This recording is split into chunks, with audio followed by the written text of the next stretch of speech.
So, let's fast forward to 3 o'clock in the morning. You've started to wake up because you've got the urge to go to the toilet. Nothing more, nothing less than needing the loo, basically. At 3 o'clock, what are you going to do? In a normal bed, a profiling bed that is not a rotational chair bed, you've now got issues in getting in and out of bed. For starters, it's 3 a.m, as we've already said, so you've got that dreariness, wariness of getting out of bed and the risk of falls. Really important point. And of course, at 3 o'clock in the morning, everyone else in the household, if there's other people in the household, they're asleep. With this bed, a rotational chair bed, by pressing this one button, we now are going to take ourselves out to go to the toilet. I'm not going to take the clock with me, obviously. For some people, trying to get out of another community bed would be very, very difficult. And it might rely on other members of the family to help them, so you'd be disturbing the sleep of others. Interestingly, as we're rotating the bed, I'm getting myself into a position where I can now take myself to the toilet.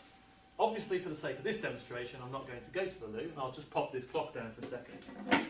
But what I wanted to do is share a really important story that was told to me by a professional, an OT professional, quite a revered chap actually.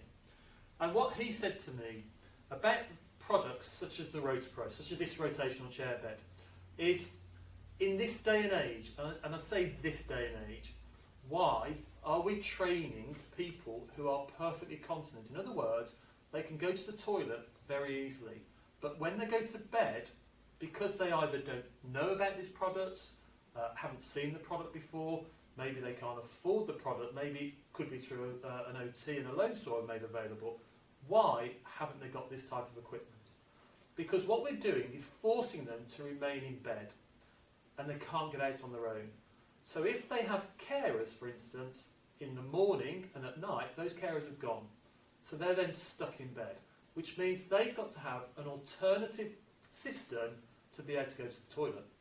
And that means staying in bed. That ultimately means wearing incontinence pads and having to go to the toilet lying down. I cannot for one moment imagine, I'm sure you guys out there watching now, for 1 minute cannot imagine what that must feel like. And it shouldn't be the case. Not nowadays. Not when the technology and equipment such as this is available. When people have to do that, it brings on, and we talked earlier about emotional impacts that these type of products can bring, these rotational chair beds.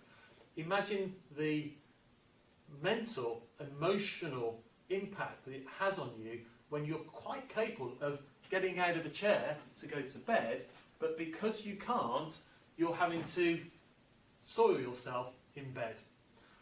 That has several different impacts. Number one, it has the emotional, psychological impact.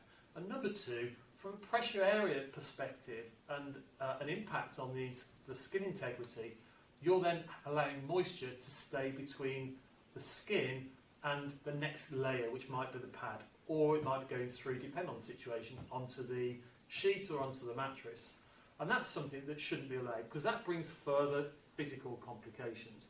So, by using a rotational chair bed, we can actually give people the opportunity to remain continent, not have the embarrassment the next day of a carer going to them and cleaning them up. I can't imagine what that must be like, and I don't think it should be something that people have to experience in this day and age.